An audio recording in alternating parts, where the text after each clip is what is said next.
Hi, I am Sean Mont F. Gamelet, and this video is for my blog synthesis for art appreciation. Let's talk about why do people make art. People make art because they want to convey their own feelings, emotions that words can fully capture. Sometimes they want to express their own imaginations and show off their creativity wherein they could be free.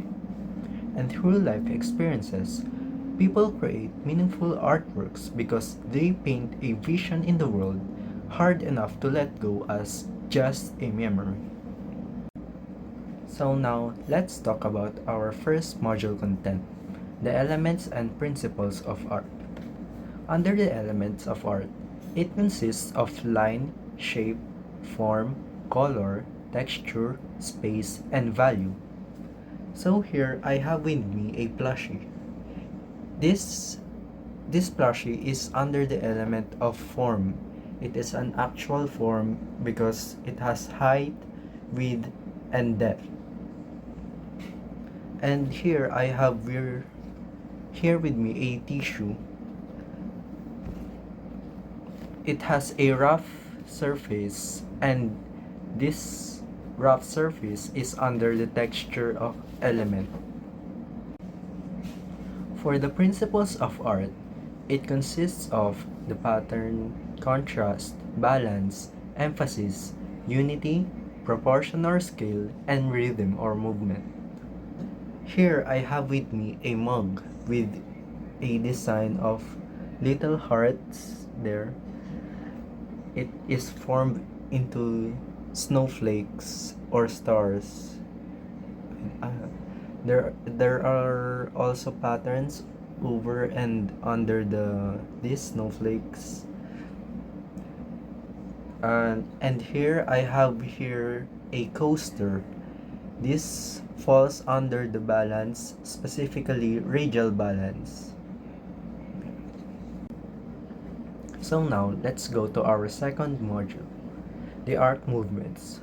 Part of these art movements is expressionism. This style of art was known through its distortion of forms. Forms where people do not usually see the physical world as it is shaped to be.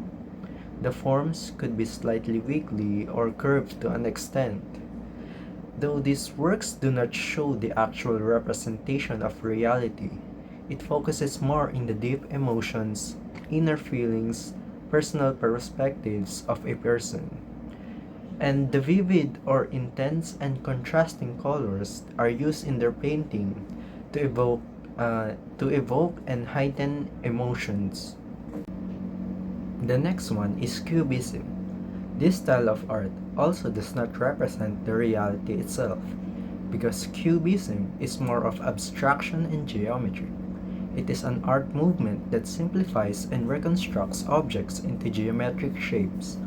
The art itself consists of fragmented forms like triangles, rectangles, and cubes, and then it presents multiple and different angles of the distorted reality, all at the same time.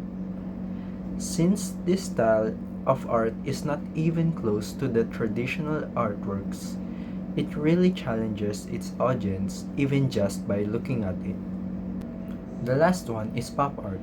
From the word pop or popular, it takes inspiration from popular culture such as advertisements, comic strips, famous figures, and consumer goods, and it transforms them into striking and visually engaging art. Pop art often features vivid colors, simple shapes, and repeated patterns, reflecting the look of commercial design and mass media. It is also accessible anywhere and can be seen on consumer products, showing that even ordinary, mass-produced items can be artistic and meaningful. For the third part of this video, we will talk about art censorship. Plato said that art is an imitation of life, but when it comes to having freedom, some people would misuse the gift of freedom. Here are some examples where art were paired with dishonor. The first one is controversial art. Some people desire to push boundaries in some aspects in their artwork, like religion and social identity. An example of this is a drug artist named Pura Luca Vega, where this artist made a rock remix of the Lord's Prayer, or in Tagalog, Ama Namin, and sung it while wearing a black Nazarene-inspired attire. Because it was offensive to Christians, it sparked widespread backlash, and religious groups filed legal complaints against the artist. The second one is about a German painter named Otto Dix.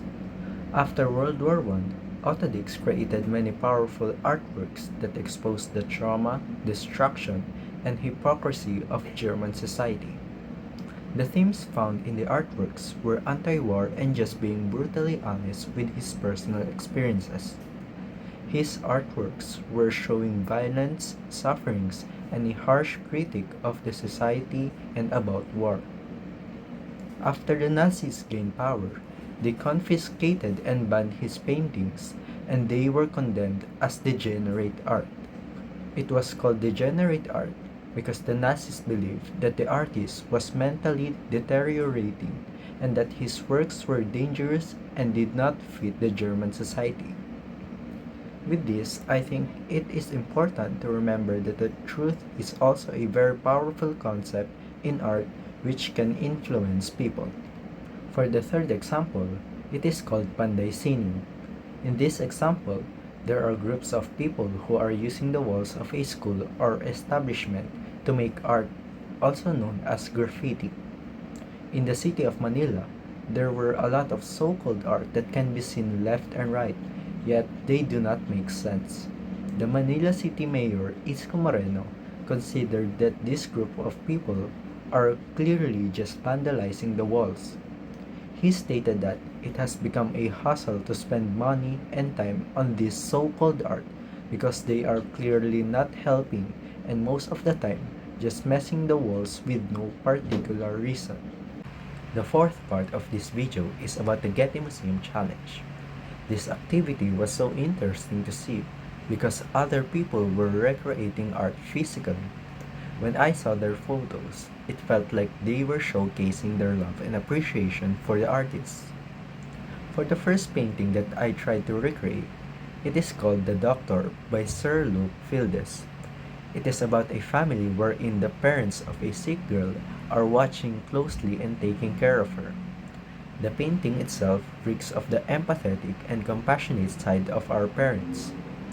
The painting felt very realistic because of its lifelike lighting, textures, and what really struck me the most were the facial expressions, especially the father's anxiousness and helpless concern. The second painting that I tried to recreate is called Sabel by Benedicto Cabrera, also known as Bencap.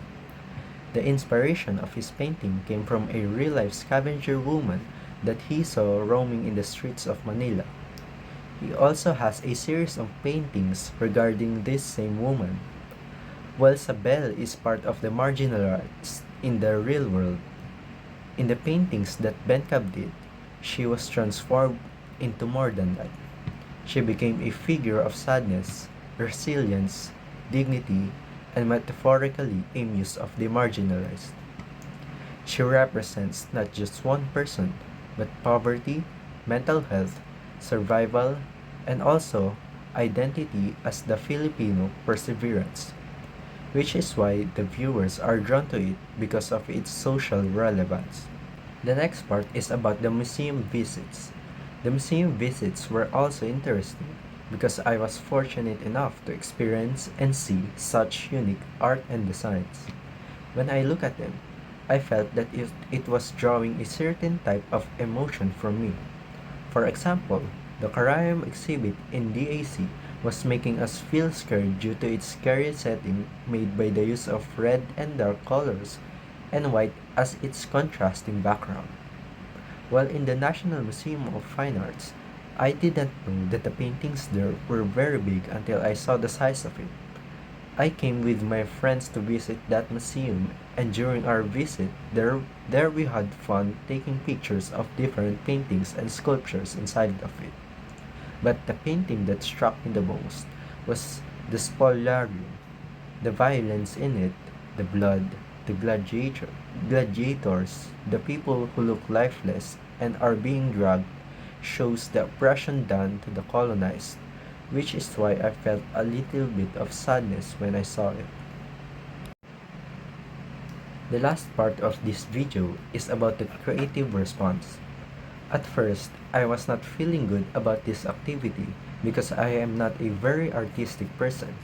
But after looking at different kinds of modern art, it made me think that art was made to be viewed. What do I mean by this? What I mean is that in this modern world, people make their own interaction with what is in front of them. The creative output that I made was part of the minimalist type of art. Personally, I would say that the output that I did lacked a striking feeling, which I would also say that the viewers would wonder how come can such three simple figures can be called an art. But little did they know, behind the simple features that are seen in my art holds a deep meaning of a healthy, happy, and a growing family. From these lessons, I think that they could improve my critical thinking and articulation of emotions toward artworks. Responding to artworks by creating our own variations is a great way to challenge my mind and how I can show or express my feelings. In other words, I might be able to develop a part of me wherein I could think and communicate with the artist. When that happens, when other people look at it, it could be possible that they will also be interested in sharing their own opinion or variations about the original work.